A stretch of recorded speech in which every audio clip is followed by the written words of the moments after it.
what is your view about this, and how do you see the Maltese gaming industry grow in the future? Malta, we mention the ecosystem very often, but with good reason. Not only do you have your operators, your suppliers, your affiliates, and other cornerstones of the industry all present in Malta, so you have your prospective customers and suppliers all within a few kilometers of each other. That gives the whole ecosystem of Malta a very big attractiveness factor for the industry to stay and remain.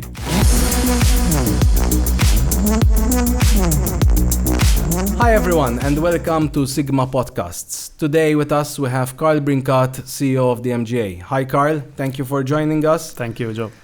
As a former head of legal of the MGA and now CEO of the MGA, tell us something about you that we don't know. So something about your hobbies and how you spend your time when you're not working. You assume I have free time, Joe? But jokes aside, thank you for having me first and foremost. I am a very big Real Madrid fan. I am also, unfortunately, at the moment, a tifoso. I'm a Ferrari fan.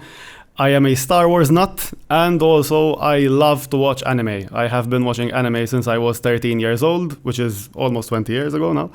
And I still watch to this day, although I have much less time to do so. Very interesting, very interesting. Well, Carl, you're young, so and ultimately, being so young and being at the helm of one of the largest industries we have in Malta must be quite a feat for you. It's also quite stressful, I'm assuming. I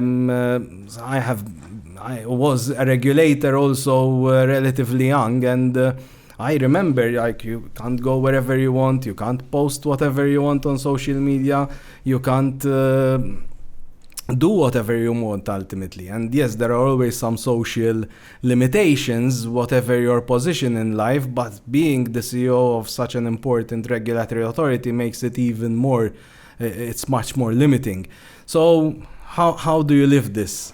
Well, first of all, I feel much older than I am, and I think the MGA has something to do with that. But aside from that, I mean, I am very proud of it. I am very proud of the MGA. I am proud that I represent to an extent an industry in some shape or form in Malta, an industry which is a big part of the fabric of the country, not just of the economy, because oftentimes we mention the economic contribution of the industry, but I see it as much wider than that. The expats that we have working here, the contribution that they make even to the social fabric of the country. And that pride obviously has a cost to it. So I understand that in my position, yes, it is extremely limiting. As you said, I am young. I like to have my fun. And I am very conscious of the fact that I need to be very careful about my behavior, about social media posts. That is not a big challenge for me. I'm not a big social media fan. But yes, it's limiting, but I know that I need to lead by example. And I think public entities especially, we have a big responsibility to act in the way that we expect everyone else to act. So if I don't give an example with my behavior, then I can't expect others to do the same. Agreed. Well, let's pass to a more boring part of the interview. And yes, ultimately, Malta is still at the center of the gaming industry in Europe, at least, if not worldwide. However, let's face it, and this is not has nothing to do with anything wrong that you or your predecessors have done, but the Maltese license has lost a lot of its, let's call it that way, it has lost a lot of its importance, sort of. So, however, Malta is still at the center of the European gaming industry. And I believe that one of the reasons why we're there is also because we have one of the most forward-looking but also open and understanding regulators in this industry. What is your view about this, and how do you see the Maltese gaming industry grow in the future? I look at it slightly differently in the sense, first of all, I'm going to separate the license and the establishment in Malta. The license, yes, it has lost a lot of its market access for the B2C side. B2B regulatory requirements are significantly different. But yes, in terms of B2C market access, a lot of it has been lost given the development of different regulatory frameworks throughout Europe. But there is also what the license gives you is not just market access. Yes, that is perhaps the most important thing, but there are other things as well. It gives you reputation. It gives you a certain safety that you convey to your prospective players, that they can play with you and their funds are safe and they are going to be treated well and they are going to gamble in a safe environment. And this is something which I think as the MGA we've managed to do well over the years. I think we have managed to hone, although we're by no means perfect, I think we've managed to hone a regulatory framework which strikes the right balance between robust regulation, which is important in the sector. It's important in order to curb the risks that are associated with the product, even though it's an entertainment product. So I think we've managed to strike a balance between that and at the same time allowing the industry to grow sustainably, because ultimately gambling has existed for thousands of years, and if we get to a point of over-regulation where the regulated businesses are unsustainable, players are not going to stop gambling. They are going to go somewhere where they are unprotected. And I think that is a big plus point for the license. Then in terms of establishment, I think Malta, we mentioned the ecosystem very often, but with good reason. Not only do you have your operators, your suppliers, your affiliates, and other cornerstones of the industry all present in Malta, so you have your prospective customers and suppliers all within a few kilometers of each other, but you also have very good employees and very good service providers who are very much used to the industry. So I think that gives the whole ecosystem of Malta a very big attractiveness factor for the industry to stay and remain. Very good point. I'd like to pick a little bit on the B2B that you mentioned. And yes, Malta has been very, very popular, of course, because it has attracted the B2B industry here. And I would say that is one of the main factors also, as you rightly so mentioned, why Malta is still at the center of the gaming industry in Europe and worldwide. However, we're also seeing a lot of regulators, a lot of jurisdictions that are now looking at regulating B2B operators. And the latest of which was Sweden, but we've already seen Romania. We're also sensing some other movement in other jurisdictions. And it comes to my mind that it's understandable maybe up to a certain extent how it can be justified, the freedom to provide services when it comes to B2C, that there could be certain reasons why for public health and public policy it could be limited, but I find it very difficult to understand how one can limit the B2B offering.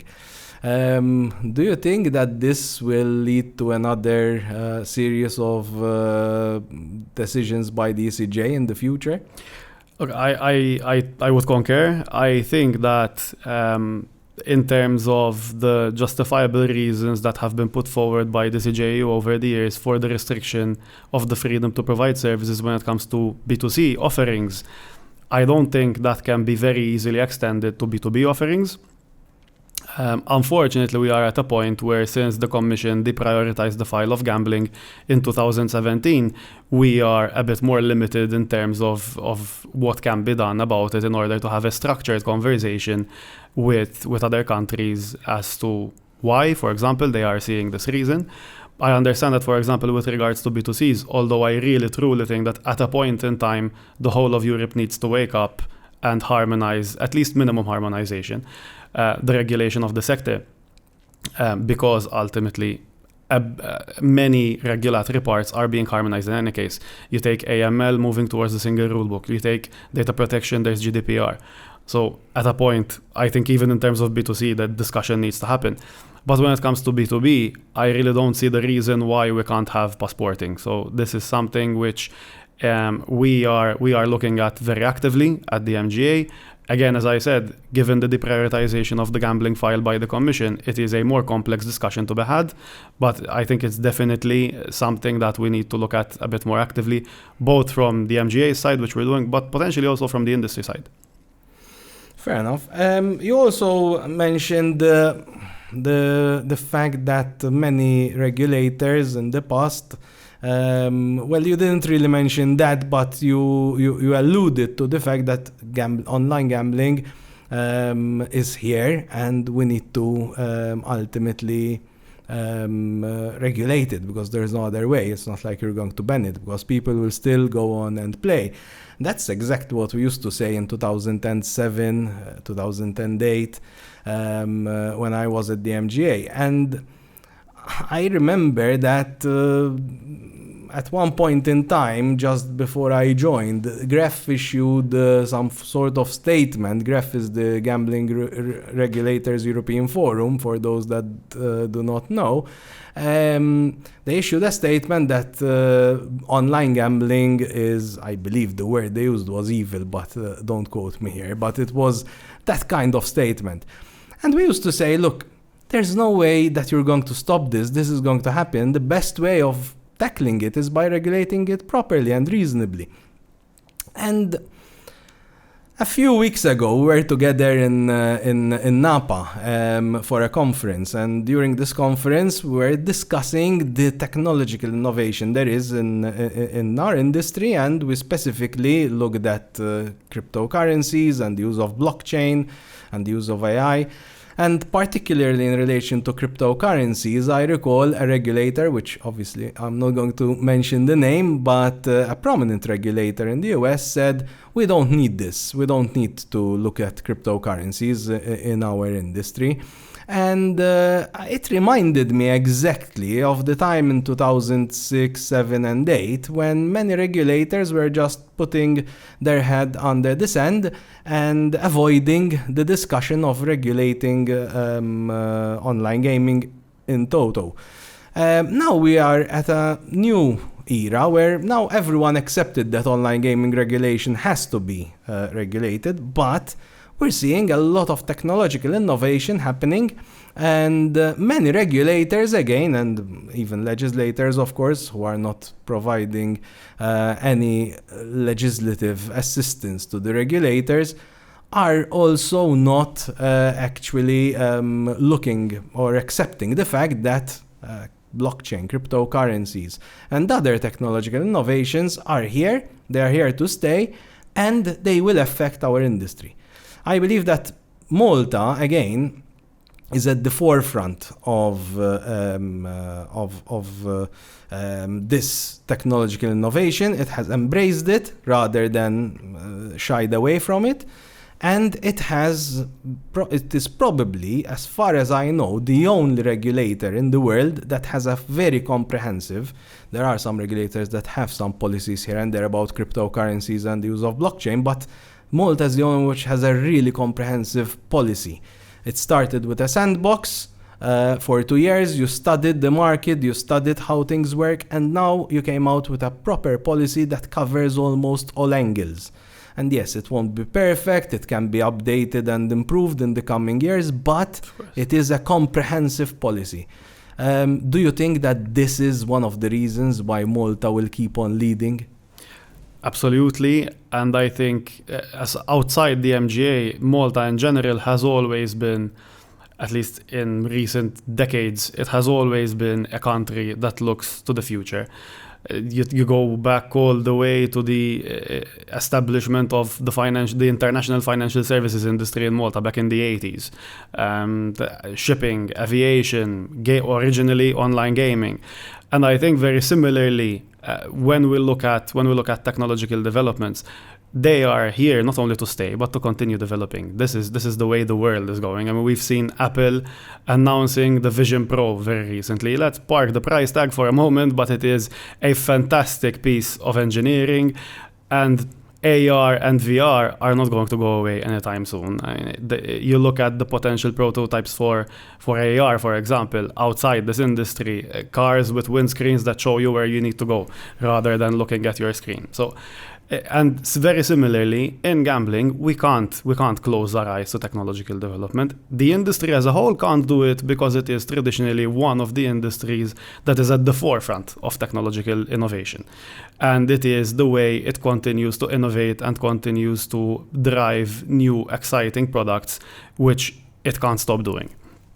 And then as a regulator, again, just as gambling is not going to go away, these innovations are not going to go away. So the only way that you can actually be relevant, continue to be relevant, is by giving your licensees the tools to implement these innovations in a safe way, which gives the players the content that they want, but in a safe environment. So I think, yes, definitely this is something which is built into the very fabric of who we are as a country and as a regulator. So definitely, we strive to continue to be this way, open, innovative.